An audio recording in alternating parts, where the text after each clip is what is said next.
Hello, friends from around the globe. Welcome to World Unity Week April Assembly.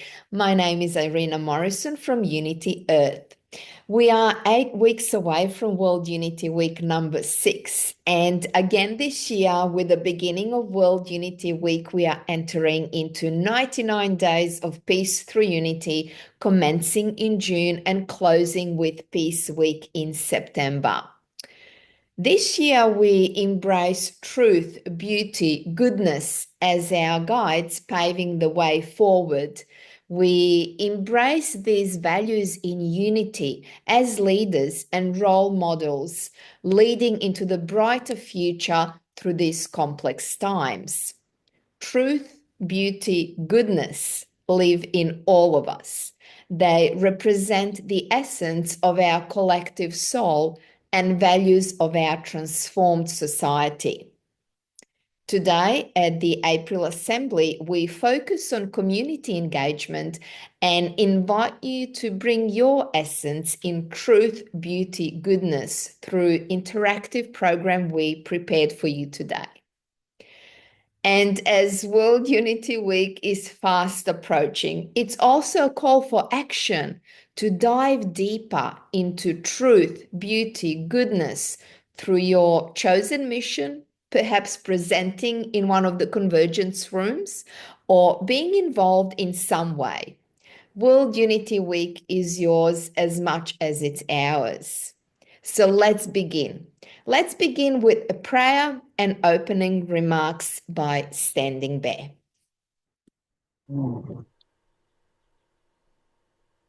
Well, hello, everyone. My name's Kanipa Whitmack, Standing Bear, and I'm coming to you live from the prairie here in Saskatchewan. It's an honor for me to come here and sit with you, offer some good words and some good prayers. I'm going to offer some tobacco.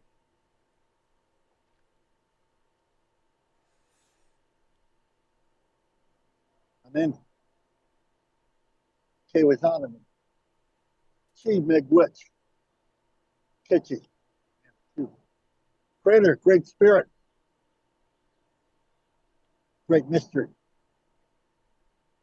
We come here in a good way. We come here in a sacred way.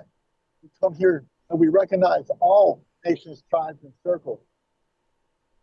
We come here to remember the words of the grandmothers. We come here to remember the words of the grandfathers.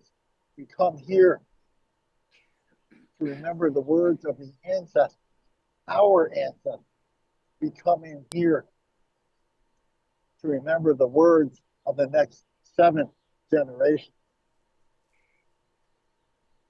When the medicine comes together, there's magic there. There is hope here. There's love found here. So this is a beautiful day. We get to share the same prayer. We get to share that beautiful intention, that beautiful opportunity to bring our hearts together. An opportunity to love each other. We come from many different directions. We have many different backgrounds. And yet here we are. Let's offer this love to the future, to the circle, and to the next 7 generations. Hi. Thank you. Thank you, brother. Thank you, Standing Bear, for offering up that beautiful prayer intention on behalf of all of us. And thank you for doing it. You're on the road. Where are you headed to? We're going to another reservation. We're going to have a ceremony. Beautiful. What we're doing. So we'll say some good prayers for all of them. Beautiful, brother. No one said that they love you today. I love you all very much. Thank you. We love you too, Standing Bear. Thank you for doing this for us, and blessings on your journey, on the move, in ceremony.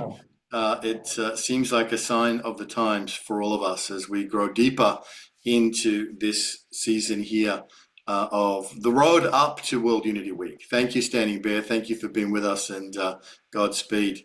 It is, as Irina has said, and Standing Bear beautifully prayed us in there, imminent. We're 58 days away from June 21, from day one of what will be the 6th World Unity Week and the beginning of the 99 days of peace through unity. But this feels different this year. It feels more is on the line, more is at stake. There is an incredible urgency to the collective work that everyone throughout this invisible network around the world is doing, answering the call to come together. And this year's theme of truth, beauty, goodness really is like the star in the graphic, shining the way forward for us as we grow deeper into our collaborative efforts and into our co-creation work together. The work of civil society, civic society organizations, non-for-profits, social enterprises, people of the heart, communities around the world has never been more important and urgent than it is right now. So we gather in solemnity and also with joy of the co-creative process. As Irina said, today we have some amazing speakers, and then afterwards we're going to dedicate most of this assembly to the interactive process of figuring out what do you want to see for these 99 days, for this Caravan of Unity 2025 version. What do you want to see? What do you want to be? What do you want to contribute? What do you want to bring as your vision and your offering to this great collective work? And everybody's contribution is essential. So it's a very exciting time. And without further ado, I'm going to introduce our first keynote speaker today, and it's someone I'm very delighted and really overjoyed, Emanuel, that you could be with us, because, as I said, it was the 6th World Unity Week, but going back to 2020, it was really the birth of Purpose Earth, and that first Purpose Earth event, which was June 21, which was the date that you got to really launch Purpose Earth into the world, June 21, 2020.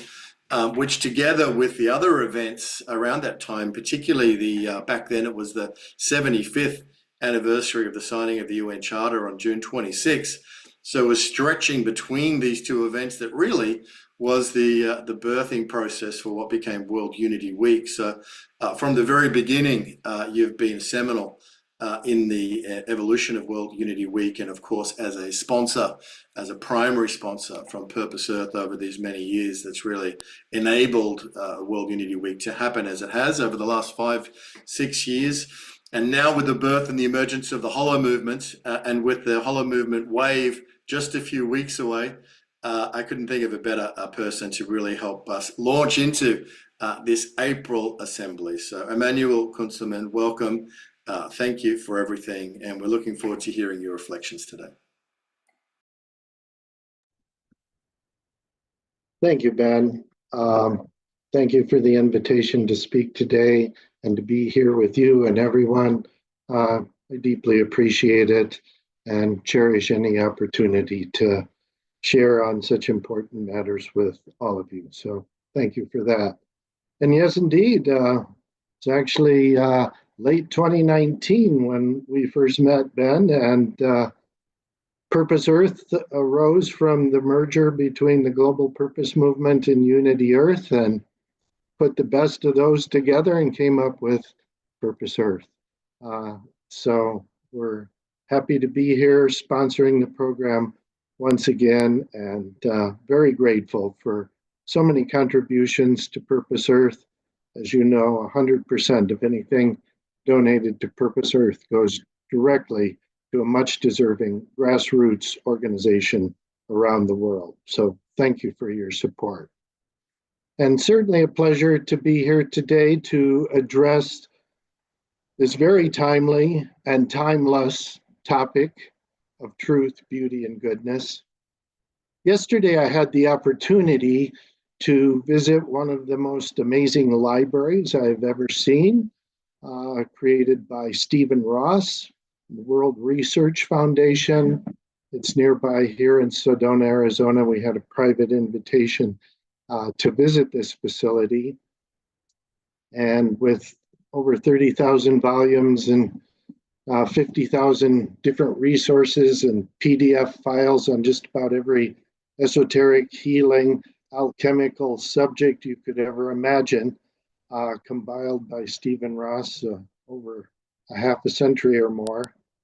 And what I thought would be a short visit to just see the library turned into perhaps a 3-hour plus deep philosophical discussion in the library under a dome of fluffy clouds with the bookshelves and the ancient books surrounding us. And perhaps above all, the busts of many of the ancient philosophers sitting on a shelf overlooking our conversation. And as I listened and spoke yesterday, I was right in the line of sight of the bust of Socrates, Plato, Aristotle, and many others. And I thought, well, they're the ones that started all this truth, beauty, and goodness. Let's listen in to them and hear what they have to say. And it seemed like they were present with us in that extraordinary library. So let's turn first to perhaps the most challenging of these three matters, truth.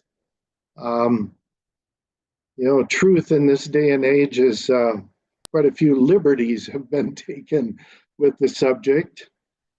As Albert Einstein, ever the practical and sincere philosopher, along with being a physicist, once said, whoever is careless with the truth in small matters cannot be trusted with important matters.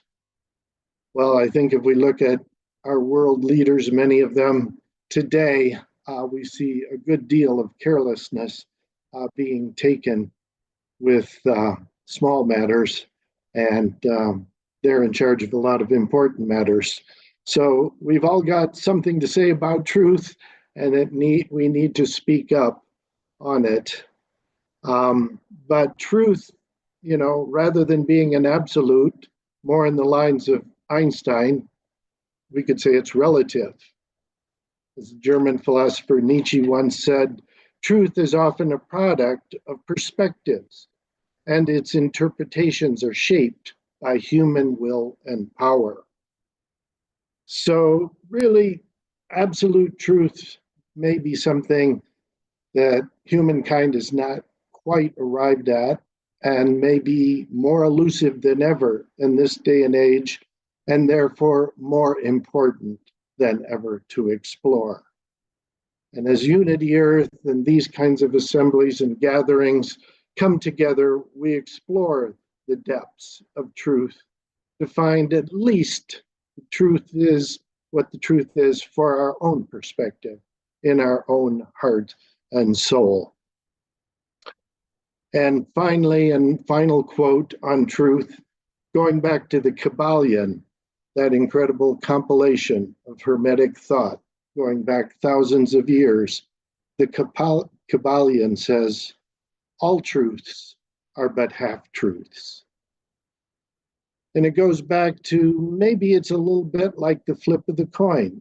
Which side of anyone's given truth are we on, or do we present?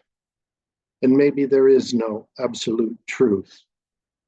I guess the most we can hope and ask for everyone is to keep an open mind. That is the gateway and the essence of truth. Because what we knew as truth as a young person often changes as we go through life. And in the end, perhaps we'll know the absolute truth, if there is such. But for now, let us keep an open mind in our pursuit of truth. And of course, beauty as well. Beauty, as the proverb goes, is in the eye of the beholder, therefore totally relative to the perspective it's being judged or looked at from. Well, good enough, but I'd like to go with what Khalil Gibran had to say, and he said, beauty is a light in the heart. So let us take that notion of light, feel it in our hearts. That's the beauty that we all emanate every day and everywhere we can to express our truth and bring it home. Yes, the beauty of the heart. And that finally brings us to goodness. And goodness, I would just simply say, is it's important to remember that there is no evil in our world. Contrary to what many people and many thought systems propose, that there is good and evil, there's only good and there is free will. So it is up to us to choose what we will in our pursuit of goodness. The notions of evil, the appearance of evil, only come about when the order of things is distorted. There are basically 5 forces of consciousness within the immediate grasp of the human mind. The lowest being materialism, followed by vegetal, animal, human consciousness, and finally, cosmic. And what appears to be evil is when these forces get out of order, when the beauty and the truth of the human consciousness is overridden by the material force. And all of our hopes for truth and beauty are taken into the grasp of the materialistic greed. And thus, the beauty of our heart, the light there fades away, and we lose sight of goodness. So I think the only thing we can say of goodness is let us all stay, at least in the human mode, and project that wherever we go, and then see that light of the beauty in our heart, and by doing so, we may approach truth. Practice our goodness every day in every way. This is what we're trying to do through Love into Action at the Holo Movement, and we are endeavoring to bring people together to practice this truth, beauty, and goodness in person. As many of you know, the next Holo Movement event will be starting a month from today, May 23rd, in Asheville, North Carolina. Please consider joining us in person to celebrate truth, beauty, and goodness, to help rebuild Asheville, to help build our resilience, to make a difference in the world so that the beauty and the light of our heart shines through with the truth of our souls, and we can spread goodness throughout the world.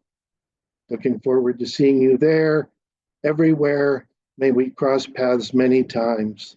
Deepest gratitude to you, Ben, to Unity Earth, to all of you here today in our relativistic search for truth, beauty, and goodness.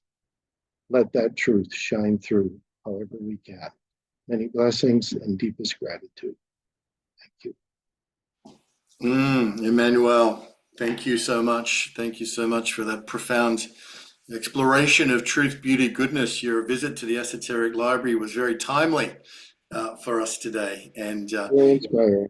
Yes, and thank you for that. So magnificent. And I've had the good fortune of being at the last 2 Holo Movement waves in Sedona and then in Ibiza. And I could just encourage anyone who can get to Asheville in those days at the end of May. Is it the 22nd to the 25th? Around that time, I put a link in the chat here as well. Emanuel? 23rd to the 27th. 23rd to the 27th of May in Asheville. Yeah. It's going to be amazing. Some of the world's most extraordinary, kind of creatives are coming together to really lean into what's possible when we all come together in a connected whole. And this will be the 3rd big gathering for the Holo Movement. And I think things go in 3s often, don't they? So expecting big things from Asheville, and whoever can get there, do what you can. Thank you for being with us, Emanuel, for all your support and for that beautiful panorama through truth, beauty, and goodness, and ultimately into love in action. And as we thank Emanuel, I also want to call out, we're going out live on many places, but even here in the Zoom room for Gail Craven, we're going into the Colfax Elementary School in Los Angeles. So just wanting to say hello to you, Gail, and to the students there at the Colfax Elementary School in Los Angeles. Wow, what a great start that I think that the grade 5 students got from Emanuel there in truth, beauty, goodness. I don't know if they teach that in schools, but this is a good step. So thank you so much again, Emanuel. We're now going on to another extraordinary veteran peace builder, someone whose life has been devoted to literally to peace, to the International Day of Peace, to nuclear non-proliferation, and through the work through the United Religions Initiative and so many other aspects in and around the United Nations. Monica Willard has been a shining light and continues to shine brightly. And we know that 2025, Monica, is a particularly significant year, being the 80th anniversary since all the events of 1945. It's wonderful to have you with us. You're looking great.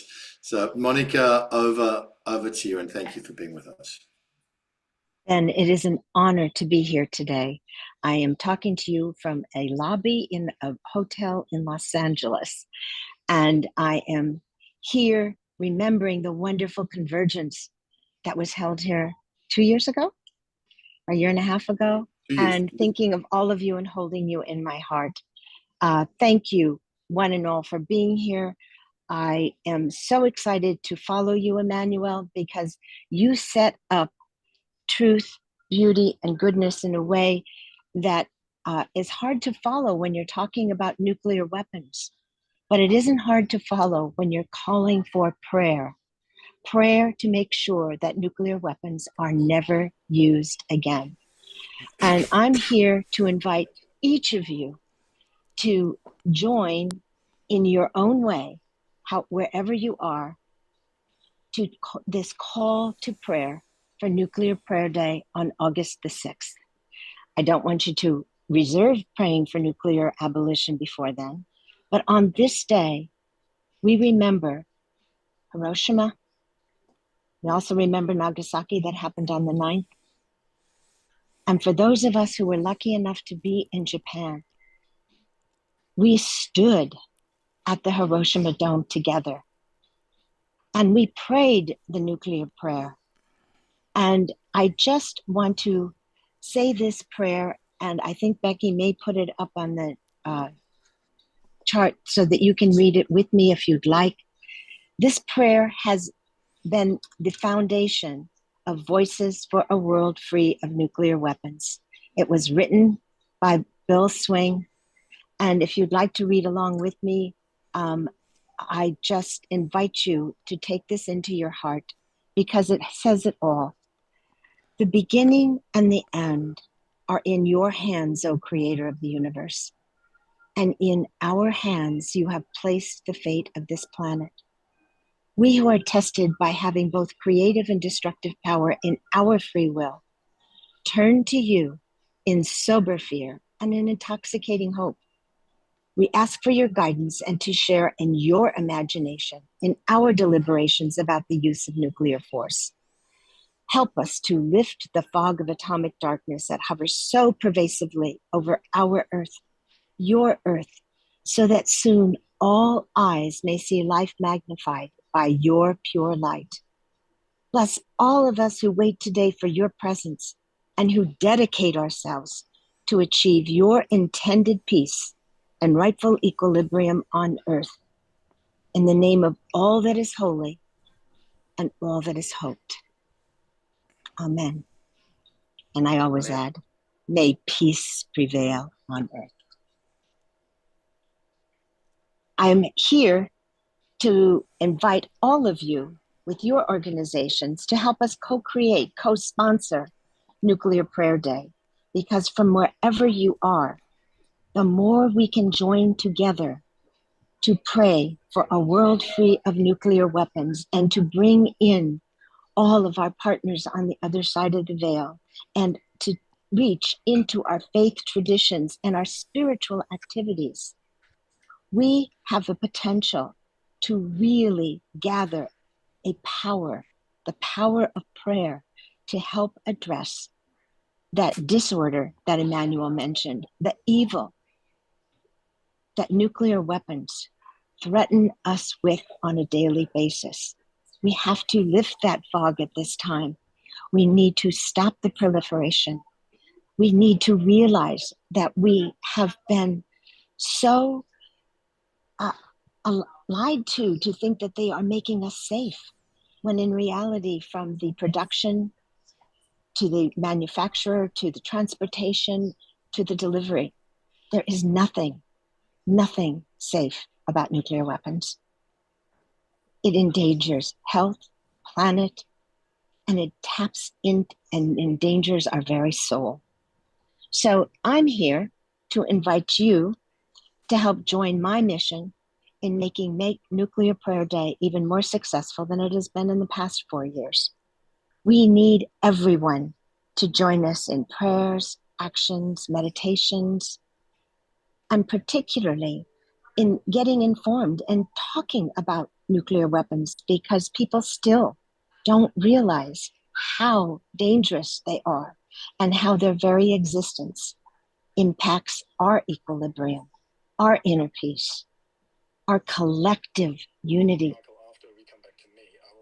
And I just am very, very excited to let you know that we are trying to open this up in a way so that you can join us by going to the Voices website, and you can register to be a co-sponsor or co-creator in any way you want. But we are also doing some educational programs to lead up to Nuclear Prayer Day. And one is on Tuesday, April 29th. It's Nuclear Prayer Day Assembly with faith, peace, and planet as the connection. And you're invited to join us or to register and receive the recording from this event. We want people to really understand that they can make a difference as individuals, as activists, and particularly as people of faith and spirituality, of changing the reality that we are living in. We have to educate people to shift from thinking that there's anything safe about nuclear weapons, and join us in calling for a world free of nuclear weapons. We have a wonderful recording of Pato Banton and Antoinette singing the nuclear prayer, and they did it in Hiroshima. So I just asked everyone from Unity Earth, anyone who is in Japan who follows us, to join us and to pray for a world free of nuclear weapons. Thank you, Ben. Thank you, Unity Earth. And thank you for giving me this time to invite you to join us. Yes, thank you, Monica. We feel your passion and your energy around this so strongly, and I know so many people will want to respond to that invitation and show up for Nuclear Prayer Day this year, and the preparation for August the 6th, as well as everything the leading up to that moment. So thank you for coming. And you're on the road, you're working, you're out there in the field making it happen. But thank you for coming and sharing that. That's what it takes. You know, we see rolling up our sleeves and getting out there and making it so. So thank you, Monica, for being with us and for that beautiful presentation. Thank you, Ben. And thank you, Becky. Thank you, Becky. Thank you, Becky. So moving from one prayer, in a sense, to another, because during the week, the world lost a great spiritual leader, not just for a billion Catholics, but really a spiritual leader to countless millions beyond that. And to take a moment for us to reflect on the life of Pope Francis, I want to invite a dear friend, Professor Peter Blaise Corcoran. Peter, I know that you're feeling the loss of St. Francis strongly, and he is such a strong inspiration for the ecological or the spiritual ecology and the work that is unfolding. And so thank you for stepping in to offer this reflection on behalf of all of us. Peter, please. Thank you, Ben. It's an honor to lead us in prayer for Pope Francis, and the prayer is entitled "For a Beloved Pope." Let us join in spirit. O Holy One of indigeneity, Old Israel, Islam, the New Covenant, and the universe story, known to us today as truth, beauty, and goodness, and known to us in 1,000 ways as spirit, first people's wisdom, mystery, source, wonder, and above all as love. Hear our thanksgiving for the life of Bergoglio, our Papa Francisco. Bless him on his journey. May he grow from strength to strength in our hearts and minds, and in you, O Holy One.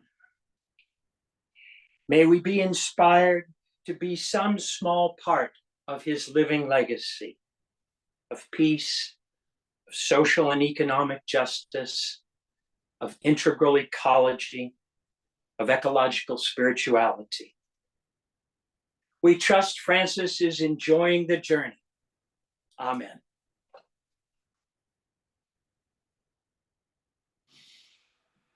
Amen. Thank you. Thank you, Peter Blaise, for that beautiful, beautiful prayer and reflection. And just take a few moments in silence to send that out.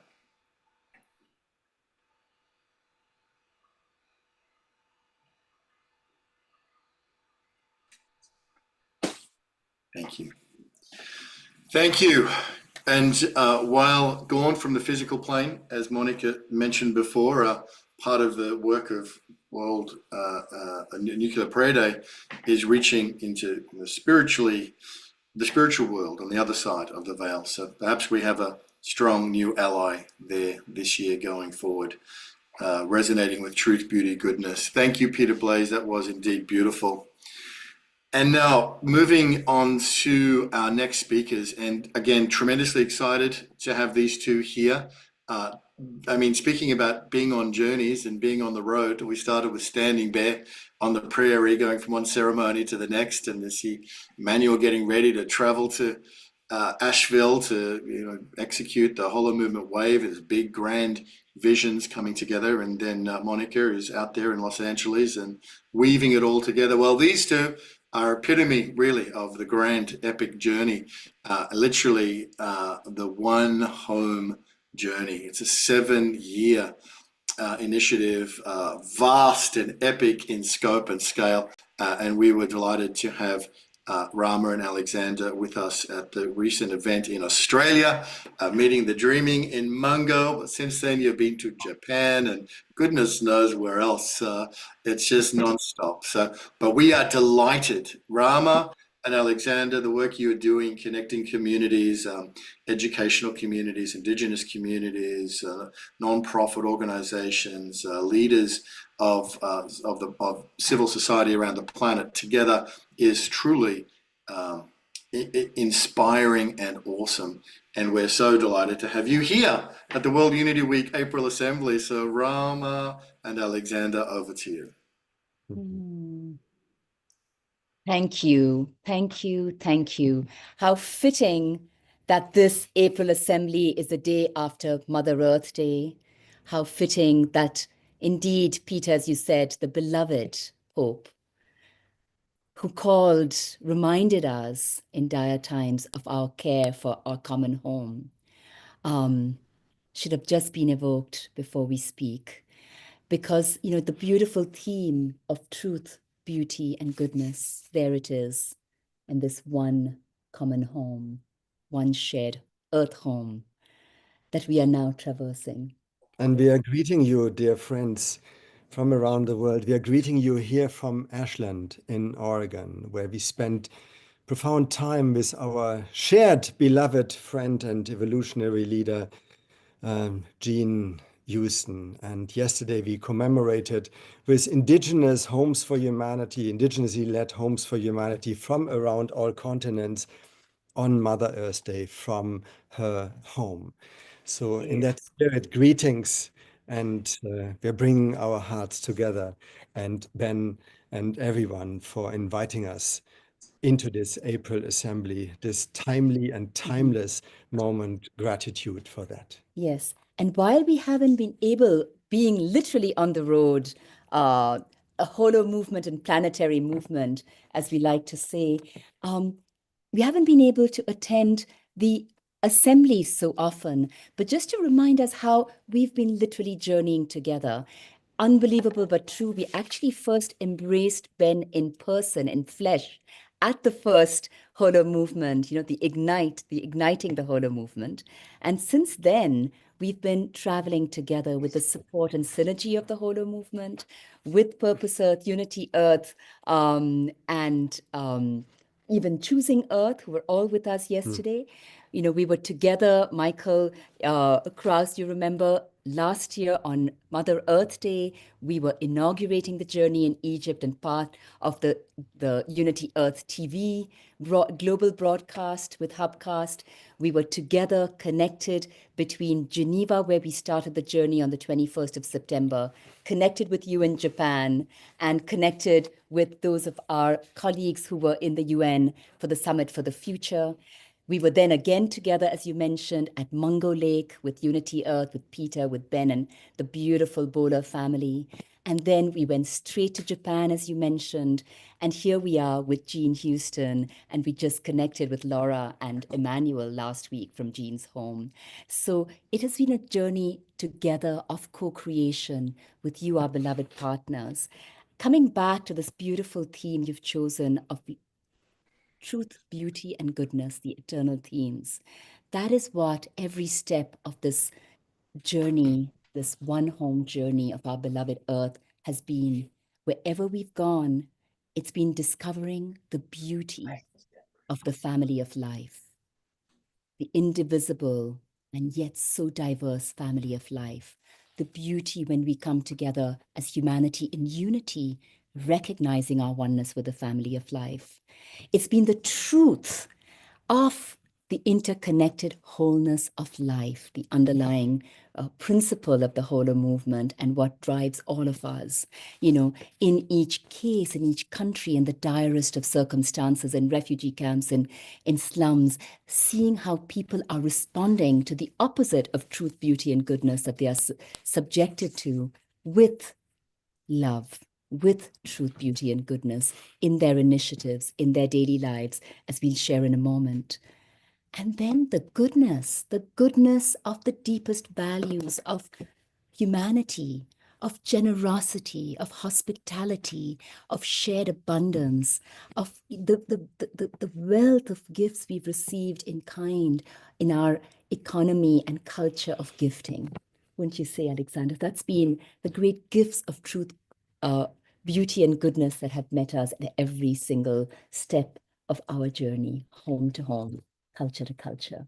Yeah, and indeed, and we pick up on this invitation on evoking and connecting to these profound classical values of truth, beauty, and goodness. The beauty we experienced in the now 17 countries that the One Home journey has covered, 6 in South and Eastern Africa, 6 in Asia and Oceania. We could show a little map how the journey has traveled. And as Irina said, this is our Unity Week. This is our journey, our One Home journey. And we show you a tiny map how we moved actually from beginning in Geneva, but then actually opening the journey in the cradle of humanity from Zimbabwe to Lesotho to South Africa, Tanzania, Kenya, and Uganda. This was the first season. We are traveling in 4 seasons every year around our beloved Mother Earth. The second season taking us into Asia and Oceania, to Sri Lanka and to India and Nepal. And Rama, just show maybe an image of homes for humanity around the world, actually holding the Earth's bowl. We met, and that's the beauty of it, we met in Africa and worked with on the ground with over 4,500 people. In Asia, Oceania, it was even 5,600. But numbers don't matter so much. But the attraction that we felt around uniting around a vision for our common home, for building the Earth family, for being committed, and new homes for humanity emerged this is part of the truth of that journey, about 22 across Africa. Here you see one in the middle of the refugee camp called Nakivale in Uganda, and where young refugees without parents started an orphanage for 120 new talent for the best future. In Asia, 9 new homes for humanity were initiated. And what are we doing on the ground, where we are meeting elders, working with women like here in Nepal, or Rama, if you take us back, meeting children and harvesting the visions that children are holding. Here you see it in India, in the middle of the slums of Mumbai, the passion and the vision they're showing for the future. And then the goodness, we experienced a gifting economy, and that's the spirit in which we are traveling around the world, to a degree that for every dollar that we are spending on the journey, and we do it as scarcely as possible, traveling home to home, there are 10 euros or dollars in kind to organizing events, putting people power in, coming together in enabling such a build-up of the Earth family. And what we want to emphasize, all of this is only happening in planetary partnership and co-creation. So as we end, we really want to say, and looking forward towards Unity Week, towards the whole build-up to from 21st of June to 21st of September and onwards, we really value and look forward to the continued synergy and co-creation.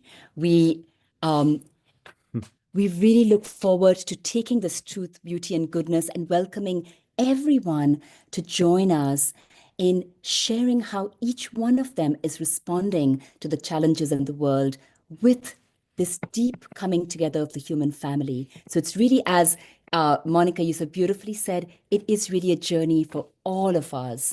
And we look forward to the continued co-creation. Thank you so much.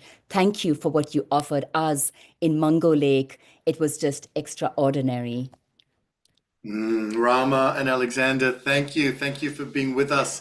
I know it's a busy time for you in preparing the next show of the journey and the continuation of it. It's a caravan of unity rolling around the world as the one home journey. Absolutely magnificent. And we're right there with you. And I put the link in the chat. People can connect directly with Rama and Alexander, follow them, support them, engage with them, participate in their events when they show up either in person or online. Amazing leaders doing incredible work. So the more we can support them, the better it is for all of us. So thanks again for being with us. And we're going to go now into the engagement session of today, and to lead us into it, there's a video. And as we go through the engagement session now, hopefully you're all inspired by Rama and Alexander, what they're doing. Can you imagine the challenges of having to go to all those different countries, all those different logistics, organize all those different events? Or look at what Emanuel is doing with the Hollow Movement and the team that's pulling that together, this grand vision to connect so many different elements together. Or Monica with her fierce devotion to Nuclear Prayer Day. I know that you're excited and you're inspired. So we're going to be going into soon, what's your mission going to be for these 99 days? We launched this a couple of years ago after the LA Convergence, that we use this season, this June, July, August, September season to declare these missions and to fulfill them, to collaborate, to connect, to work with them together. We've organized the next assembly is going to be at the conclusion of the Hollow Movement Wave. There's a continual build-up. But then we get to June 21, which is day one of World Unity Week and day one of the 99 Days of Peace through Unity, which take us through all those events of July and August into September. And yes, the International Day of Peace, September 21 is a Sunday. That will be the conclusion of Peace Weekend. And the following Saturday, September 27th, will actually be the 99th day. And it's also Global Citizen festival that's happening there. So there are things that are happening this year that are emergent in the field, which are taking us beyond, but they're built up of everybody's collective missions coming together. So we're going to be asking you, what's your vision for this season of truth, beauty, goodness, and what's your mission? But to do that, we have a beautiful re-edited video, which was originally published for the URI birthday in 2020, but it's now so perfect for 2025. So Michael, please, let's play the video, and then we're going to go into the engagement session for today.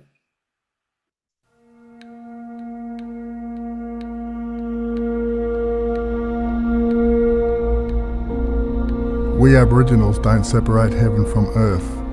We have our dreaming with us at all stages and at all times. First Peoples' cultures have all been connected through their dreaming since the dawn of time. A dreaming of coming together, of humanity in balance with the earth, our mother, and all living beings.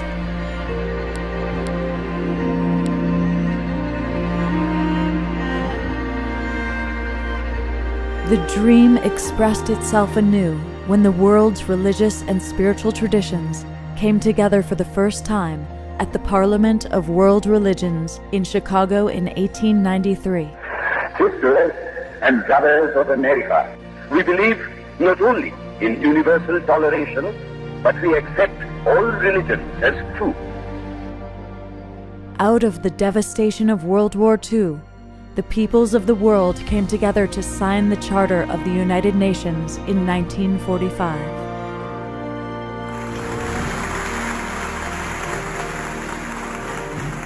Then, drawing on indigenous wisdom and following the guidance of the wisdom traditions of the world, people of all beliefs gathered to dream URI into being in the year 2000. Like the birth of a star, light becomes matter, thoughts become words, and dreams become reality.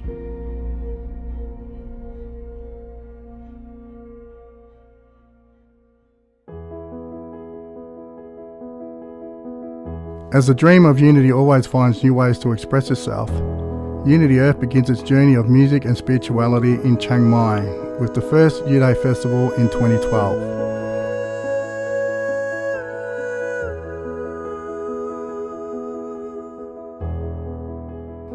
Unity Earth's road to 2020 began with an opening ceremony in New York in 2016. This series of global events has held ceremony at sacred places around the world to celebrate the dream of humanity uniting, bringing together religious leaders, indigenous leaders, musicians, activists and thought leaders.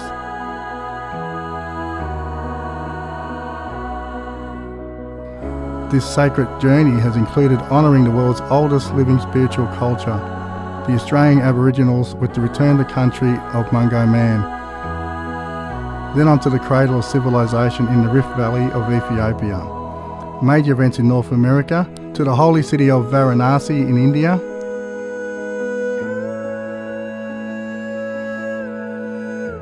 and most recently across the Holy Land in the Middle East. This invitation is for you. This is your chance.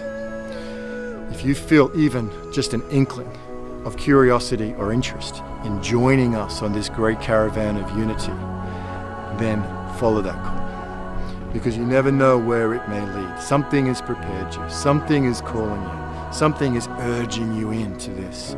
This is your chance to bring your gifts and your dream and your mission to make this world the fulfillment of all dreams and all missions. This is your chance. Don't let it go. Come and join us. Participate. Let us know what you want to see. Let us know what you want to be. This is your chance. Don't let it go.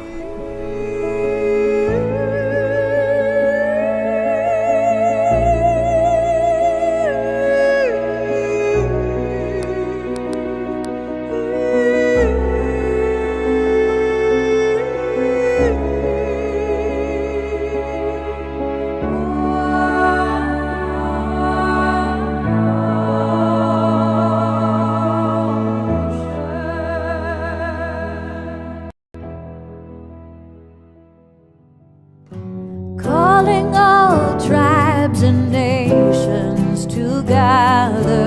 Unity is not a sameness, but rather it's a garden bursting with color, thriving in support of each other. You are I, and we are oneness in this journey. As humanity, we're learning to live peace. You are I, and we are people uniting, earthly healing, no more fighting. 'Cause now we see, come with us, calling people to people. Unity, heal with us, people to planet in harmony.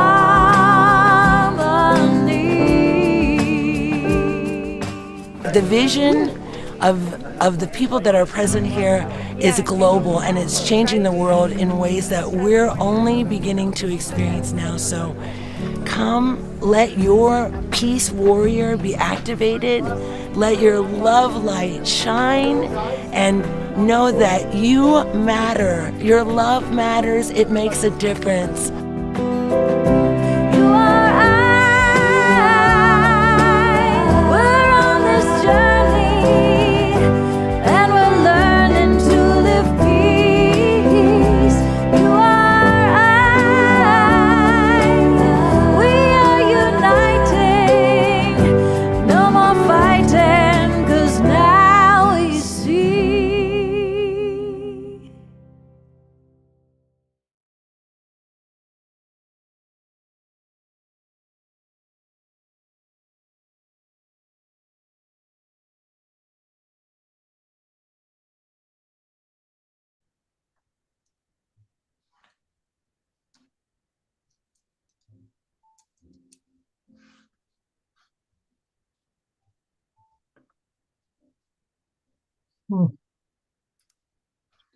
So much beautiful memories, so much inspiration, and so much power of us all being here together.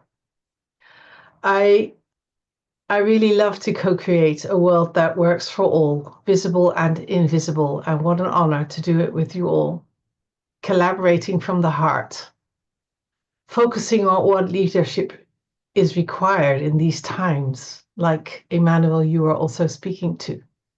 How can we develop resilience and equanimity?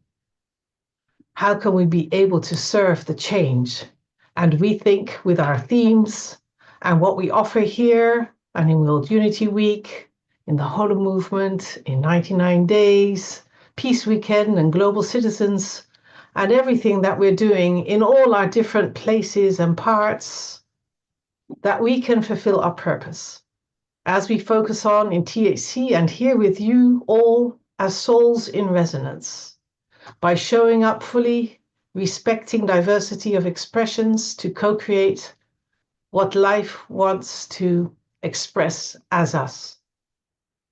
That power of love in action, and the science is showing it now, as we learn in the Deep and Rapid Transformation Convergence, something happens in the hearts and souls of participants in these kind of gatherings when we ask each other and ourselves deep questions and work together and ask those questions again and again and again, guided by the universal heart in service of a larger purpose for coherence and health of the whole.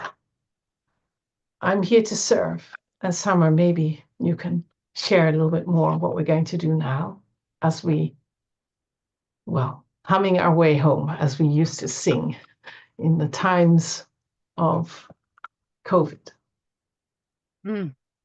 Yes. I am overjoyed, I'd like to say, rather than overwhelmed by just all that's happened in the last hour that we've been together in that video. Oh, can we just watch that again? It's the first time experienced it, and it just reminds me, these 5 years. And just like for everyone in the Zoom room and the 99 plus streams out on Facebook, may we all feel that 5 years with all our palms on our hands, palms on our hearts, can't even speak, and just feel how much we do together, how much we already are truth, beauty, and goodness. And may this transition bring all of us together to really imprint this day and this assembly that's going to open up and blossom incredibly beautiful goodness and truth possibilities for every single life for World Unity Week of 2025. I love every single one of you, and just, oh, wow, what a video that was. Oh my gosh. Becky, please. It was really moving to see that. And for those of us in the Zoom room, there's many of us here in the Zoom room, and I want to make sure that we're inviting anybody who's finding our live stream out there to join us in the Zoom room here too while we're live. Each month we gather in an assembly towards World Unity Week and the 99 Days of Peace Through Unity. So I'm going to give you a Zoom meeting ID. You can take out your phone, or you can write this simple number down, and you can join us right now so that we can do this engagement session that Anne-Marie and Sommer will lead us through in a moment. And the number is 606 000 1111. Make-A-Wish. I always say that. 1111 Make-A-Wish. 606 000 1111. So you can come and join us. Even if this is the first time you've ever heard of us, wherever you're finding us, this is a moment of truth for you. Truth, beauty, and goodness. So please join us here in the Zoom room. I'm really grateful to share this space with everyone here. Thank you.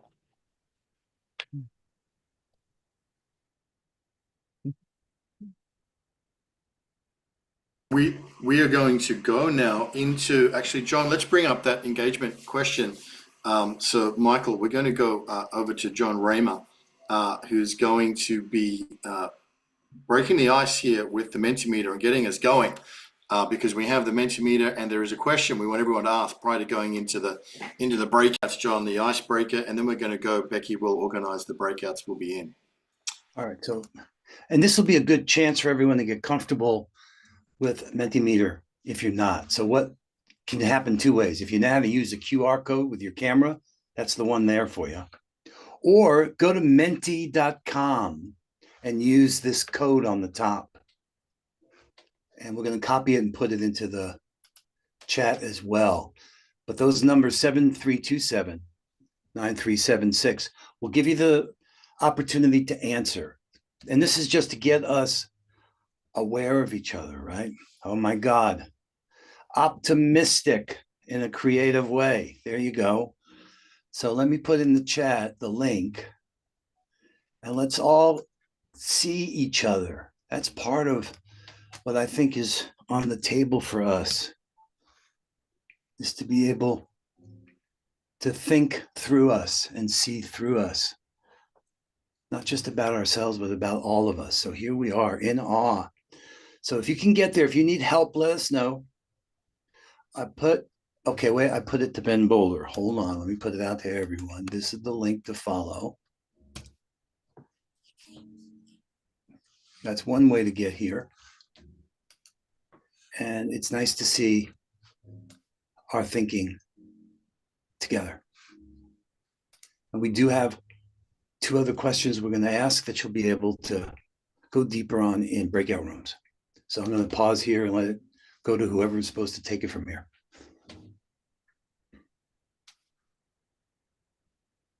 Challenged, traumatized.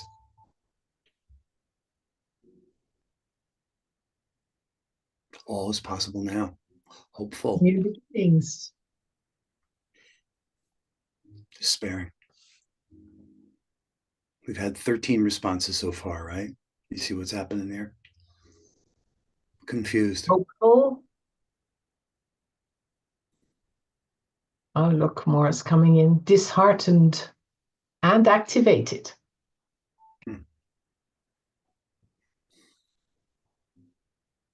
Collapsing paradigm. Transitional. So creative.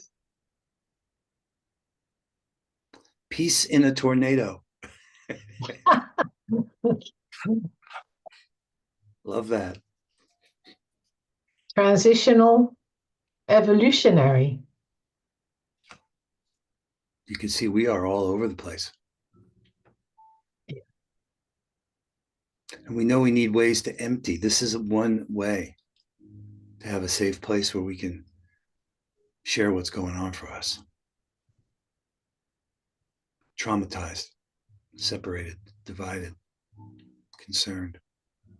And hopeful seems to have been repeated quite a few times because it's getting bigger. I am not afraid. Wondering and wonderful.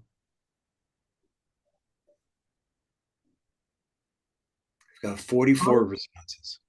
On purpose. 47.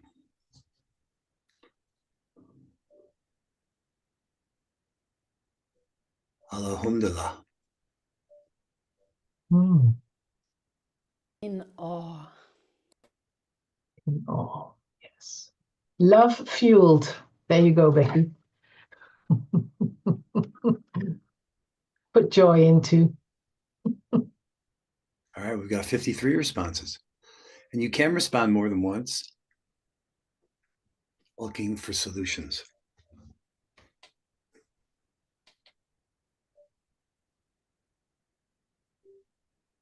All right. Okay. So we're going to go into the breakouts, and there is a question, John. Do you want to take us through the question itself? And we have something very special for everybody on the other side of the breakout, so make sure you stay with us. But the question we're going to go in, and this is a deep question, building off everything that's been shared today, really. But John Rama, take us into that question. Read it out first, brother. Yeah. So, given the theme, truth, beauty, and goodness, what are the truths that we must face together in order to unify as one human family? You know, what is at the root cause? What is keeping us stuck? What are the truths that we must face together in order to unify as one human family? All right. So that's the question you're going to go into the breakout room with. I'm going to let either you, Becky, or Anna Marie, or Cara, whoever's coordinating. But that's the question. It's the same number. So you go back to it. When you come back, we're going to ask you to give us your answers. So you may want to make notes. But we're interested to hear what everybody comes up with here. What are the truths that we must face together in order to unify?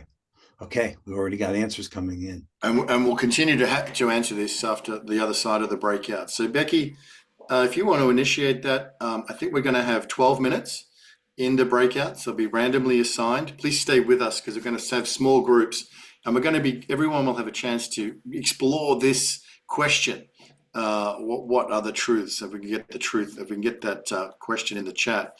And to explore that, if everyone can explore that, then we'll come back and fill out that Mentimeter for a few minutes and see what emerges. Then we're going to go into another really important breakout, which is going to be around what's your vision, mission, contribution. What are you seeing for World Unity Week in the 99 days?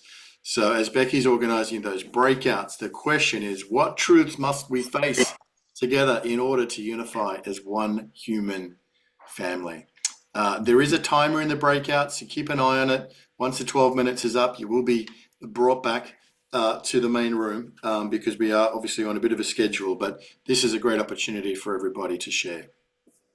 And I think it's really important, Ben, that we also, even though we are in small groups, let's also really deeply listen and give each other space so that each and every voice can be heard. And maybe sometimes that's also a little bit of silence is also fine. So let's really see how we can explore this question together in a way that it helps us open the hearts.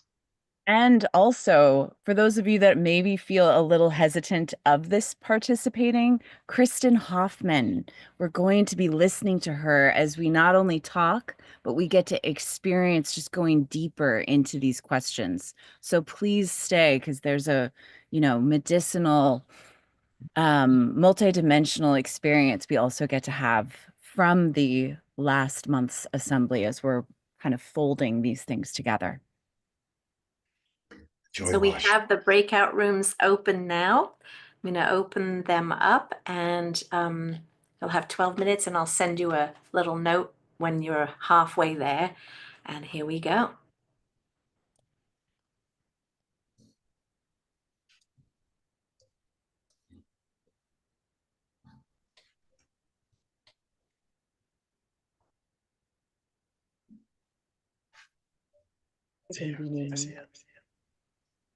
So hang on.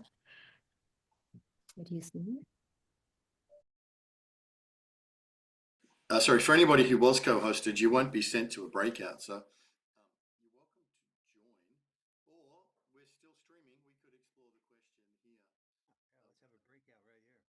Let's have a breakout right here. What truths must we face in order to unite as a human family? Peter, please, you're unmuted. What would you say?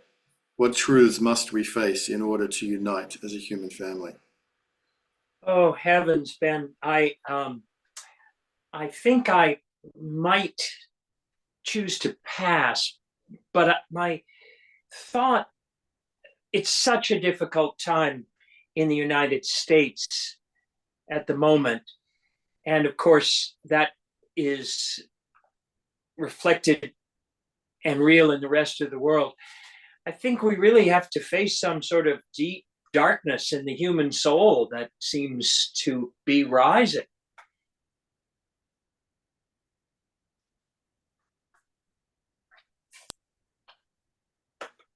Yeah, I can just bounce off that, because in some of our ceremonies, we were really getting in touch with that inner beastie, of humanity, and also seeing its value, and that it needs to be seen, and that there's that instinctive urges inside of us, and that doesn't mean it's evil, but it's something that needs to be seen and loved and treated with the right kind of respect, so that it's not destructive for society. So that I think that truth of loving into our shadow, giving it space and giving it love, that's the energy I've been sensing through our ceremonies. I also just want to speak to what Peter and Carrick, someone sharing about peace in the center of the tornado. I mean, I think there is something to almost being there's just so much breaking down and so much change happening all at once. So how to almost not be at peace in the center of the tornado too, to watch it and feel it, and recognizing that there's something in the tornado that's working out the fierce wetiko going on, to really face that in our bodies, so we can also find peace in these tornadoes, and what feels so interested in breaking down truth, beauty, and goodness. So something about that I think is really, really ripe about the darkness that Peter is speaking to. Just really get in there, get in that tornado.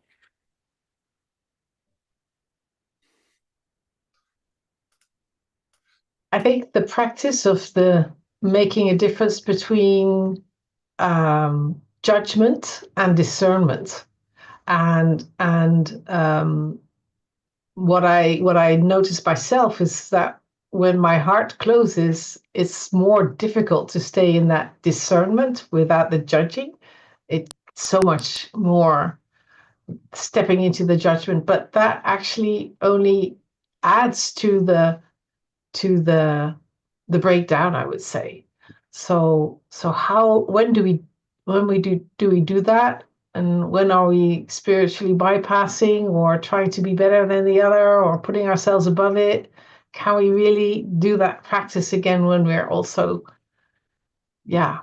sensing that the pain and the chaos and everything else? So I feel that's something to face, how much practice that actually needs, and how we can support each other perhaps also more, and how we can also address that. So I just really want to say to you all here, whenever you see me doing it, please call on me, and sometimes also gently perhaps, but call on us, call on each other to keep us into that space of the heart and discerning and just understanding that it's sometimes complicated.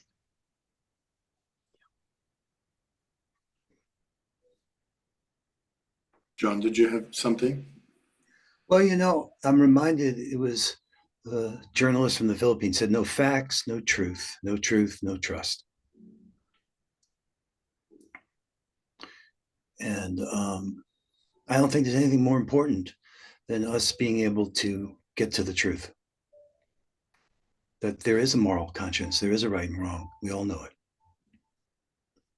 And you can't make a lie into the truth. And we're watching people think that they can. So I love this challenge to be real, because I don't think we can have a future that's going to work unless we can tell the truth about where we're at. And I don't think we have a clue. I just see the things coming at us, whether it's the breakdown in our politics or the impact of AI. We need a different way of knowing each other. And I think that starts with a different way of knowing ourselves. So that's what I'm trying to figure out over here. What can I really be of use to the people in my life? And you're those people. I don't think we got there yet. We're trying. I'm glad we're trying new things. I think if we just keep doing more of the same, thinking it's going to work out. And that's why I'm so happy the indigenous wisdom is being honored, because that's timeless. That is truth for me. The sun comes up to the east for all of us every day. Can you get more true than that? Without breath, who are we? So there is a truth. And I'm not going to be complacent or complicit. I'm willing to say, wait a minute.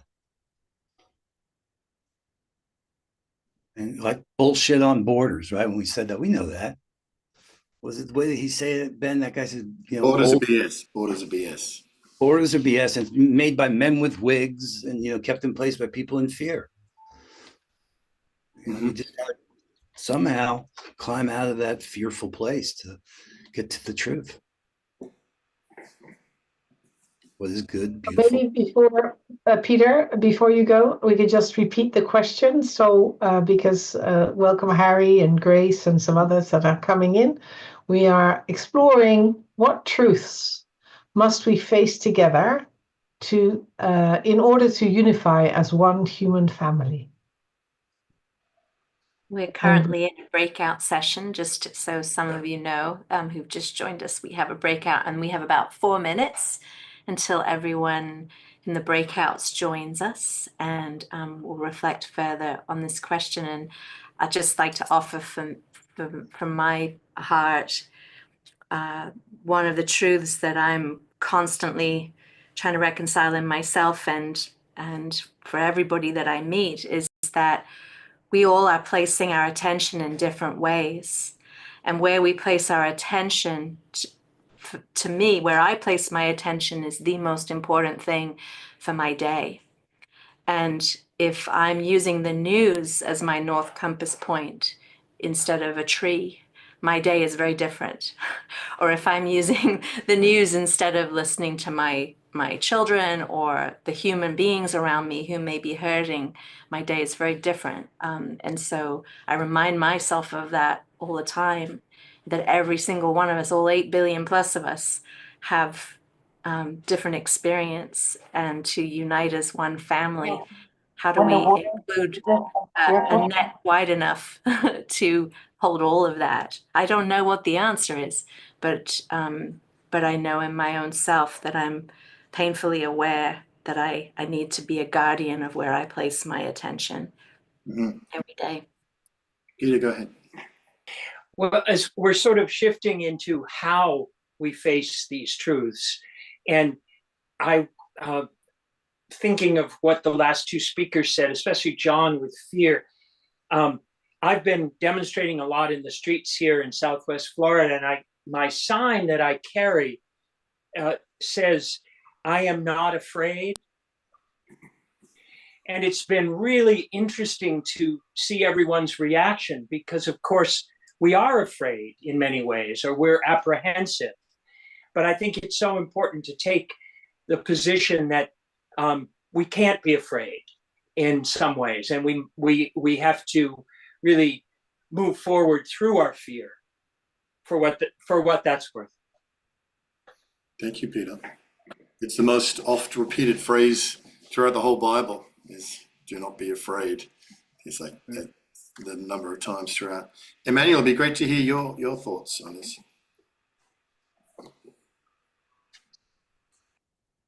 Well, there are a lot of truths we have to face up to. I guess the main one is that this is the greatest turning point in human history, and that we are at a wave trough, and it takes input from outside the system to make a true transformational change in a moment like this. So we need to look outside of ourselves, outside of our normal ways of thinking, for new direction, for a chaotic attractor to bring us out of the chaos. So I guess the truth we have to face is we have to look far afield for some new kind of energy that maybe we've never imagined before, and bring it into our systems to transform them and move them forward into the ascendant wave back to the home of humanity at the top of the wave. So we all have to work together. It's a great opportunity for love and cooperation to take the lead. Beautiful. I noticed that our rooms are going to close in 30 seconds. Everyone will be back here with us. Okay, Grace, go ahead. Grace, you got a hand up? Just say that we've been in a binary phase for so long, and a domination beliefs, and it's time for us to understand the quantum that physics is showing us this is reality, and see, as much as us are already talking about interdependence, cooperation, generosity, empathy as essential even to our survival. And we've not been seeing that. We've been seeing competition. But it's not that the individual should be demolished or that our competition should be eliminated. But we need a new, more quantum understanding where we bring these different aspects of our experience together. And as far as our diversity, can we not realize that it's our diversity that makes us closer to perfection? When we bring together our different qualities and experiences and cultures and civilizations and learnings and values, together we make a greater whole, and that whole is perfection. That whole brings us closer to God. That's the greater harmony. And it's because of our division, just like in psychology, when we're dissociated, we're separate. The division is what creates evil. The lack of healing, someone was mentioning the shadow. The lack of a deeper acceptance. It's not condoning. It's not saying evil doesn't exist, but it's creating the greater wholeness, the greater alignment that is the most wonderful motivation. And we need that in our schools, in our prisons, and our cultures, and our families. It's through the positive, through empathy, through the greatest understanding that we can advance, all of us, individually and culturally and as a world. Thank you, Grace.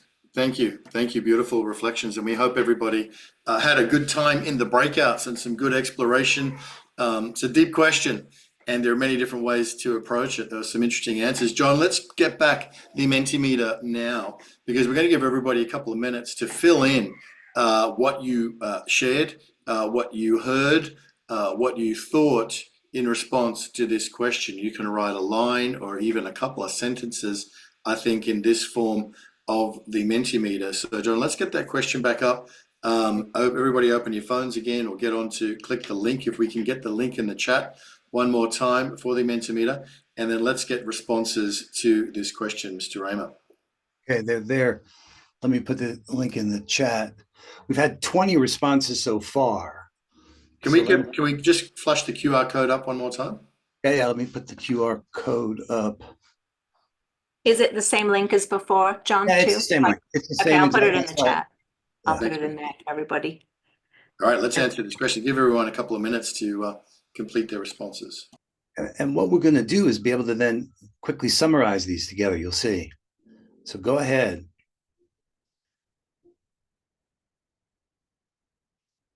I love some of these truths. Cooperation and collaboration are far more effective than competition when the environment is changing and resources are scarce. So we've had 22 responses so far.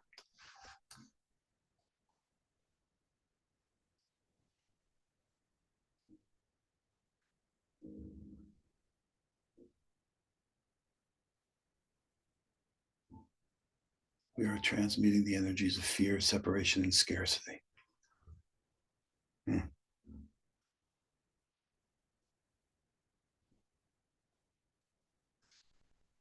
All right, there's been 32 responses. That's going to happen. I'm going to hit the space bar here, and it's going to, using the AI model, it's going to combine these into some, in this case here, I'm going to hide the QR code. Okay, there are new responses. All right, these are the topics: unity, consciousness, fear, love, energy, vibration, kindness, diversity, cooperation, collaboration. Then there are 27 responses that have been uncategorized. Let's go back and see what's there. No, a slide. Because I thought Cara was also going to look at some patterns. Uh-huh. But I don't know where she is. I think that was a little later in the next section. Oh, there you are. Okay, so feel free to We change at the level of consciousness and conscience. So change comes from the inside out, not the outside in. Cara, anything else there jumping out at you?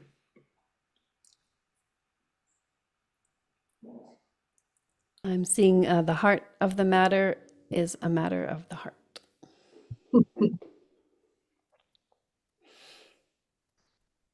Honor the work of the metaphysical.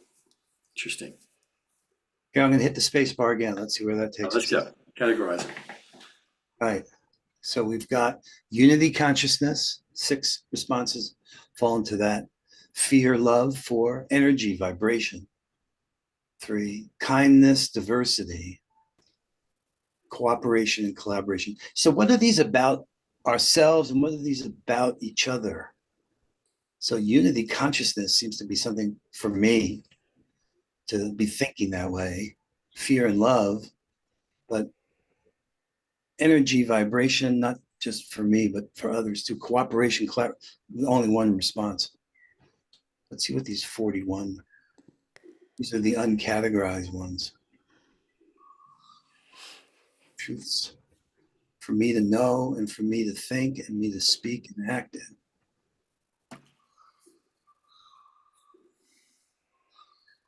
existential unity. Yes. And kindness. I saw kindness as well, John. That's what Chief Perry and the Indigenous are so much sharing with us, that kindness can be such an opener, like gratitude. Great responses. It's great to see them coming through, and we can probably categorize them again once they're all in. John, I think we'll get ready for the second breakout. We did promise the metaphysical experience of Kristen's song. We're going to still do that, but we'll do that at the end today. So we'll just shift a little bit there, Michael, because we've got everybody here now. Let's go into the second breakout, which in some senses is the more critical one, because it's really about how do you want to show up, not just in World Unity Week, but across the whole of the 99 days. and the missions that are going to be in one world, and John will take us through that. So this question, John, was just up there on the screen. Put it back. Let's put it back. Let's bring it back. Let's bring it back quickly. And we're going to go in, Becky, to the next breakout. This one's going to be a little bit longer at 15 minutes, but I think this is crucial. What role am I called to play in the unfolding of this year's event? Now, that is World Unity Week, the 99 Days, Peace Week, anything and everything, from the Holo Movement all the way through to Global Citizen Festival. This whole summer of truth, beauty, goodness is this year's event. And how can I offer truth, beauty, and goodness through my actions? So what role am I called to play?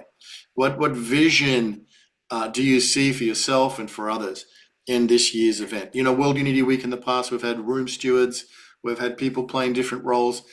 We've just put it all on the table and said, what do you want to do? And what do you want to see? Peter Young has called for a caravan of unity this season with all the different events that are happening around the world, from the One Home Journey, we've heard from Rama and Alexander, the Holo Movement, all the thousands of events that are planned. How do we connect them all up, and what's your role? So I think, Becky, we're going to go into these breakouts, think deeply on this. We will come back and get these answers a little bit later into the Mentimeter. And it looks like, John, just a technical thing, it looks like as soon as you call for AI to categorize it, then it doesn't then categorize any answers that come in after that first moment. That's interesting to know. But Becky, let's get ready to go into the breakout. What role am I called to play? We'll get that question in the chat. And it's really about what's your mission for the 99 days and what do you want to see? Right. And how we can use this time as some collective catapult, moving our work individually and collectively forward. So be bold and be willing to commit, and let's see what we can do together. How do we turn what we have into what we need so we can get what we want?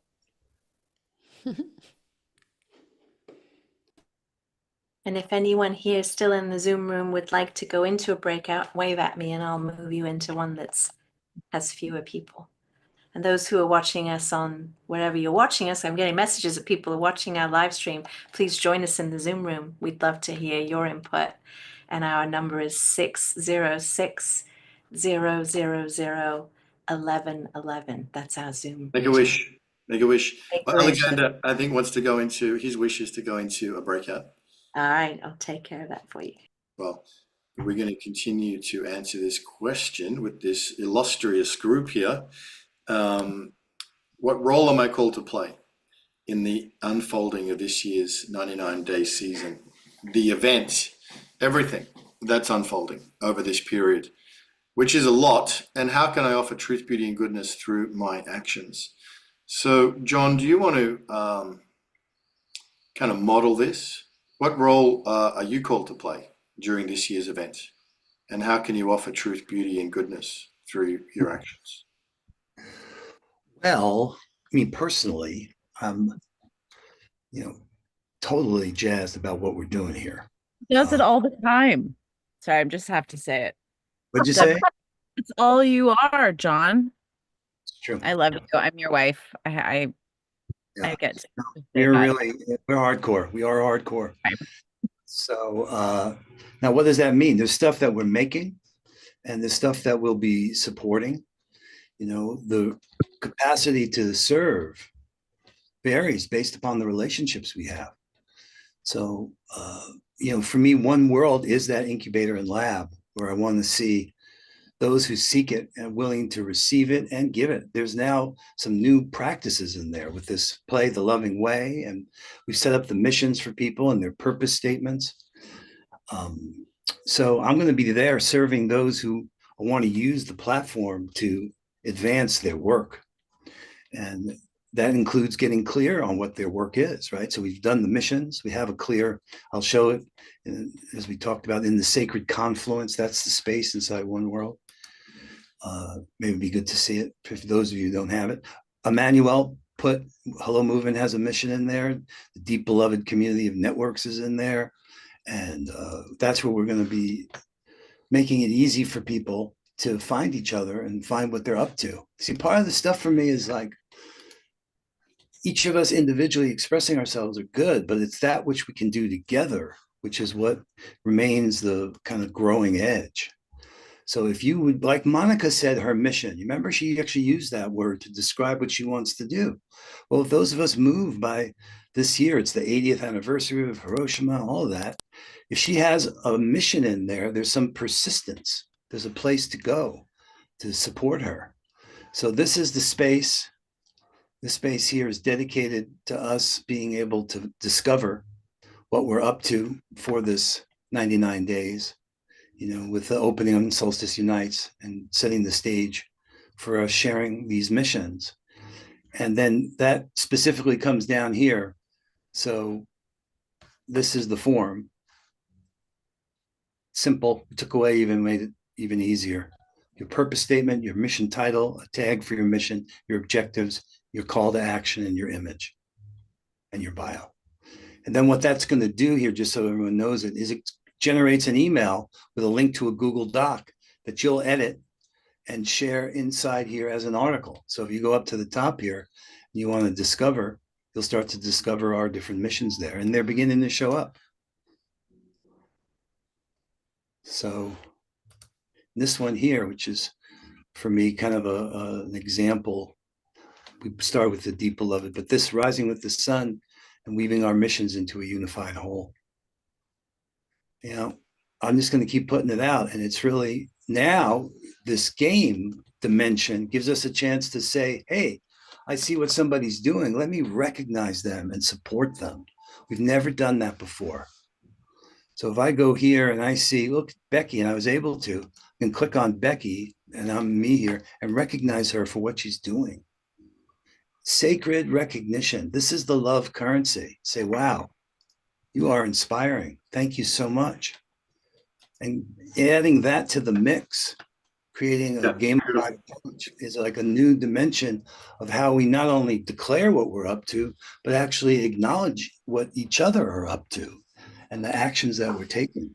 Like with hair, so I know you want me to give a shorter answer. No, it's great. No, it's great. I just want to make sure we use this time because that's great, John. All of that's fantastic. And it's so perfect that we're here together, and I think that it's wonderful that Becky's going to be going to the Hollow Movement Wave. And of course, Anna Marie's going to be there. Cara, I don't know if you're going to be there, maybe not this time, but Anna Marie's going to be there. Okay, that's good. I assume Anna Marie's going to be there. Peter Blaze is going to be there as well. So there's strong and having Emanuel here today, it's really significant and it's really important. And as John was sharing about those missions, one of the things is we moved our, not just slightly, we just adjusted it, which was easy enough to do, but our May assembly to be the Wednesday after the Hollow Movement finishes. So there's two things, Emanuel. One would be great to have, whether it's Mariko, or whether it's you, whether it's Laura, or whether it's whoever it is coming and doing a report at the assembly, what happened, the highlights of the Hollow Movement. But the other thing that would be amazing would be if we could invite everyone at the Hollow Movement to launch these missions, these 99-day missions of truth, beauty, goodness, to encourage people, which you're doing anyway, naturally, right, at the Hollow Movement, to come together and collaborate and to connect. But there's something about, and Emanuel, as a business person, there's something about a quarter or a 90-day period, which is short enough for people to really focus and do something, but it's long enough for it to be something significant. So there's a lot of science behind the 90-day push. So there's something around maybe, John, the work that you've done in One World, but getting these missions and maybe inviting everyone in Asheville to participate in what's your mission during this period leading up to all the grand events of September and October, as we know that there are major events in October as well. So just an idea of how we can continually connect and weave and empower each other together. And that might be a natural way to do that. Yeah, that's why I reached out to Emanuel after he reached out to me. I made it a point of saying, let's write a story about how One World and the Hollow Movement are co-creating together something greater than any one of them that's lifting up all of us and continue to build on that story. So thank you. Love that idea. I support that. Ben and all, I will sadly not be at the Hollow Movement this time physically, but I do really hope, because I will be on the stage at the Integral European Conference in Europe. And I chose to do that. I haven't been able to really explain that to Emanuel, because I think it's so important that whilst you're in Aspen, that also we keep activating Europe and call there for these pretty conscious people with working with integral as spiral dynamics and really practicing and learning together, to also join in bringing together these missions and working together, so that in September we can really come together in that peace weekend and maybe even do another Caravan of Unity Europe, because it all fits also very much to Kara's mission of how we organize love. And as that's really my purpose too, I'm so happy that she has this inspiration to work on how love can be organized. Yeah, and that's and it relates to what John is saying too, because when we can put our missions together up on the Mighty Network together and see each other, that's part of seeing the whole together, and that's part of building that coherence, and that's part of what I'm called to offer this year to World Unity Week, is some of this community coherence building results that we've been getting from our EU grant that we've been doing, and then bringing that to our community and saying, oh, let's make sure we're doing all these things and putting these community of coherence capacities into place by these deep conversations, by these, just moving along that way. And then also just dear to my heart, that this bigger vision of the love organized, how we can really change the world. And I think we're really the ones to do it. So I'll be presenting on that throughout even tomorrow in one group in Canada, and throughout the World Unity Week, I'm sure as well. And that'll be my mission, really launching that. Well, this is the season to do it, Cara. Thank you. That's amazing. Your passion and your focus is really strong. So let's no, Ben, there's one thought. It's seeing through the eyes of the whole. That's what we're attempting to learn how to do. I think it's like we say, not just knowing through ourselves and not just about ourselves, but knowing through seeing through the eyes of the whole. That's why these tools are so interesting to me. It shapes what I thought I was feeling by hearing what other people are thinking.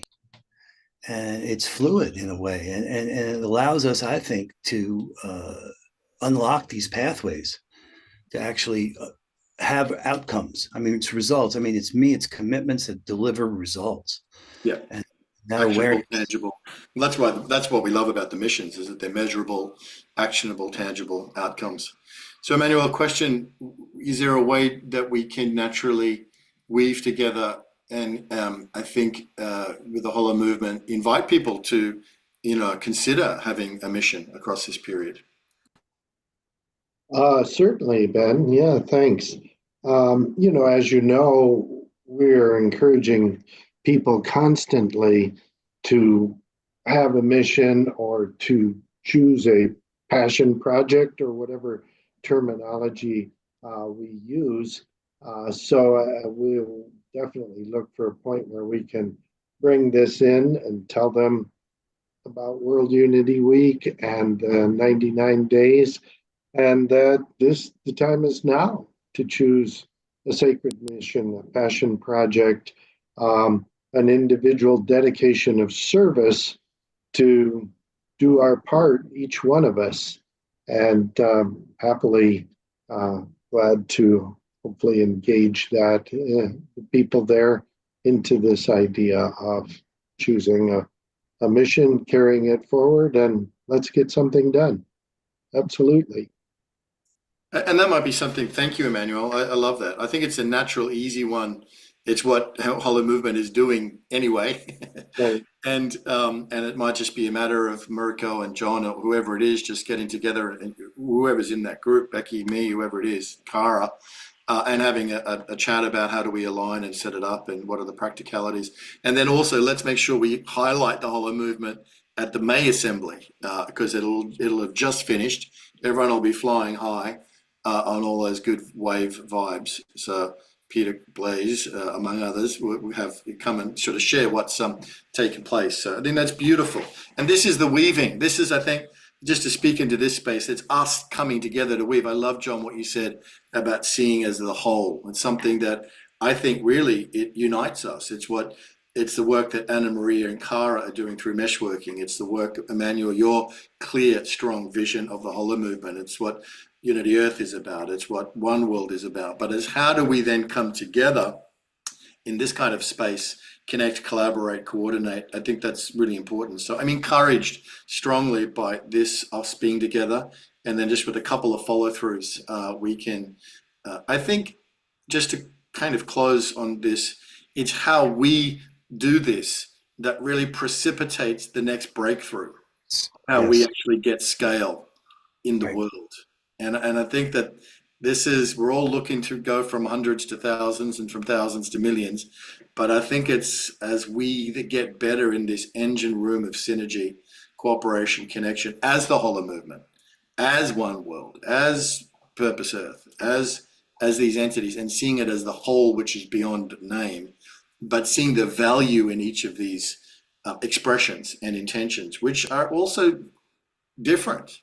One World is not the same as Unity Earth, is not the same as the Holo movement. They all have a unique and important and essential role to play to their communities and then to the community at large. So I think this is really encouraging. I'm deeply grateful.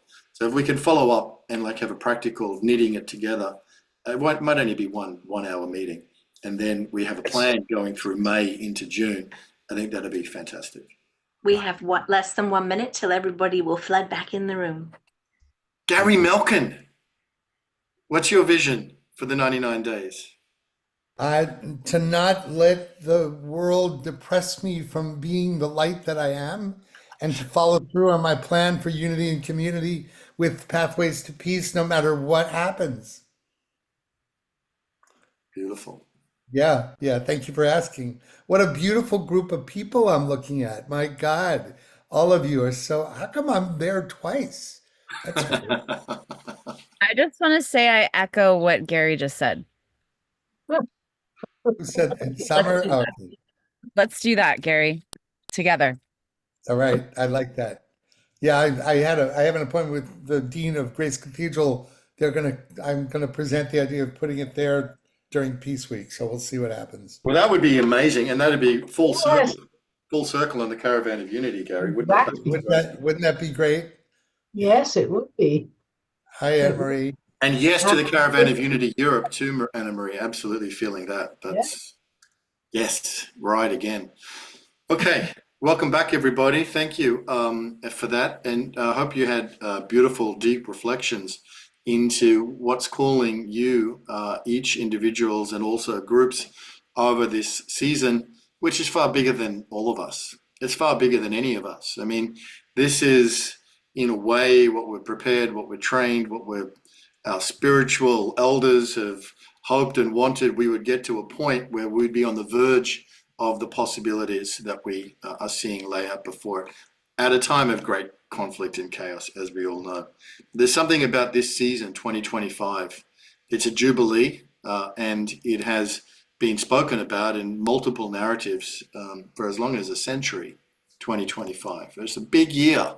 So thank you for taking the time to go into those breakouts. And John, we're going to bring up the Mentimeter again and the QR code there so people can put your answers in, and we won't combine them until we've got most of them in.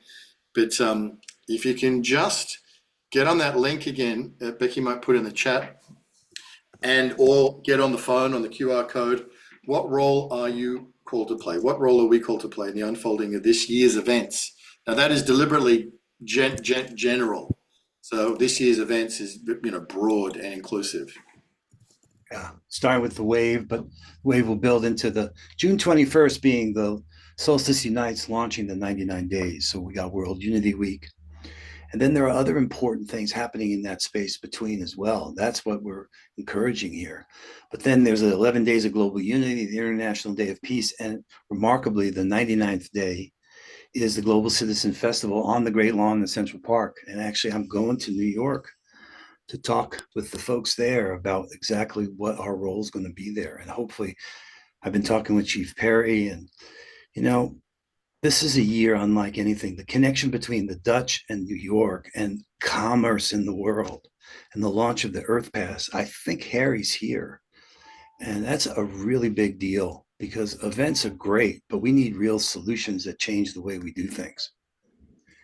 And commerce is eliminating life on Earth in order to pay the shareholders. We've got to do commerce in a new way. And New York's the spot, and the Dutch have played such a key role in the golden age of putting in place. In fact, it became clear as we started to tell the story that Manhattan wasn't sold to the Dutch, supposedly. It was sold to the Dutch West Indies Corporation. And they didn't think they were selling it. It's one of those defining moments that we've lived with for the last 400 years. So let's slide down, John. Let's have a look at some of these. You showed love, becoming love, beaming love and care in all directions. Cara, are you seeing things? John, are you seeing things there that are jumping out? What role am I called to play in the unfolding of this year's events? How can I offer truth, beauty, and goodness through and we're hoping to collectively, that song, Lean on Me, remember Bill Weathers? And how we're there for each other. And that's what we're looking to create here during this time frame, is a kind of a collective catapult. I'm going to remove the QR code. You can still get it, just so we can see. Yeah, I see the fields of healing, because that was a room that we've had in the past, a global gateway to forgiveness and healing. So if we look at that picture of the one world image, one of those areas is the fields of justice and healing. So that's a nice connection. What's my role? What role am I called to play? Shower blessings and love skills every day and everywhere.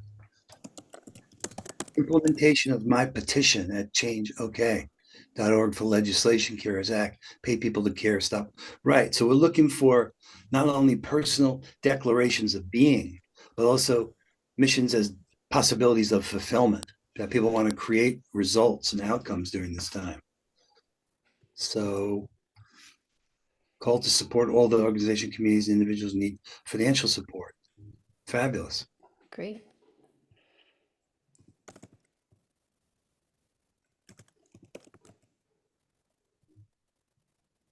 Here's the implementation of my petition at change.org for the legislation CARES Act. Oh, yes, said that one. We've got 31 responses. So let's give it another 30 seconds and then we'll see what they sort of combine into. That'll be interesting. Personal and planetary stewardship. I think I know who that might be. I know that is. Yes. Stewardship.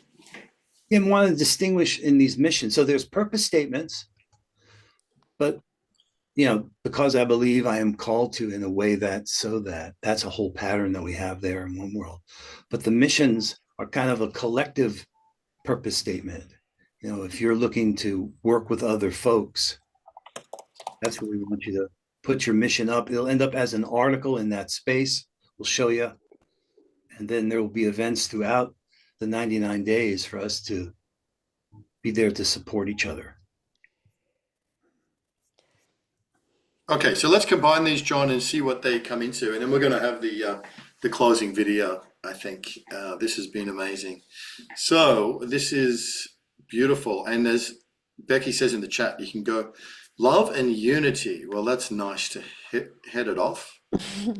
Healing and forgiveness. Cara, what do you see? Gardening and nature. That's pretty cool. Art and beauty. Lovely. Beautiful. Well, that's sort of quite perfect, isn't it? How it ties in with the whole themes for 2020, 2025. Yay. Wonderful. Thank you, everybody. Thank you for contributing to that. I hope you were able to appreciate it and to engage and share and also uncover and discover some things through that process. We're going to close with this incredible, we're so blessed to have amazing, brilliant, creative people in our midst. And obviously Kristen Hoffman is one of those. And this is something that Kristen did at the March Assembly, but it's so amazing that we want to take it to close again with you today in a fresh way. And as we witness this, it'll be fresh and new, and carrying us forward over these next 58 days to June 21.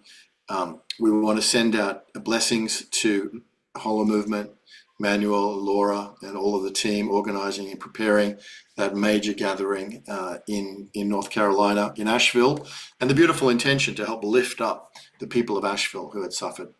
And also just the amazing gathering that's going to be taking place there. We'll be having our next assembly a couple of days after the ending of the Hollow Movement Wave, so it'll be interesting when we get together next time, Emanuel, and we'll be hearing all the wonderful things that are taking place there. Thank you, thank Monica, thank Rama and Alexander for being with us. Thanks Standing Bear, Irina, particularly Cara and Becky, Sommer, Joy, and John, Rama, of course, for the incredible work of pulling this together. Peter Blaze, Corcoran, for your prayer. It's been beautiful and uplifting, good and true, and there's so much happening in One World. You'll hear more about this through the next period of time, but what John's built with this living the loving way, how people can go in there and recognize one another. It's just new things coming through, higher order of magnitude, and we're finding a way to connect and to weave and to coordinate in ways that are really carrying us forward, from what Emanuel's doing to what the evolutionary leaders are doing, Kurt Johnson, and all the endless number of good people that are stepping into their calling. What Harry Uvagi is doing, going to be launching the Earth Pass on June 21. That's all this year. So the more we step into it, we allow that other to come through, that higher dimension, that love, that higher intelligence to guide the way as that star is guiding us forward through our compass of truth, beauty, and goodness. I want to thank everyone for your participation, your witness, your presence, and your contributions. And this is just the beginning. This is even before the beginning. This is preparation for the events of 2025, which are going to carry us a long way together. So thank you. And Michael, thank you to you. Thank you to Hubcast. Thank you to Michael Kraus for the tech support. Looked beautiful, everything you've done, Michael.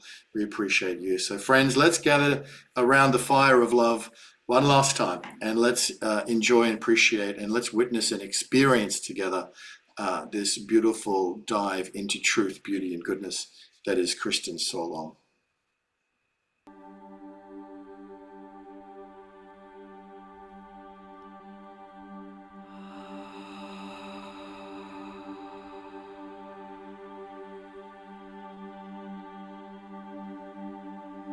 True.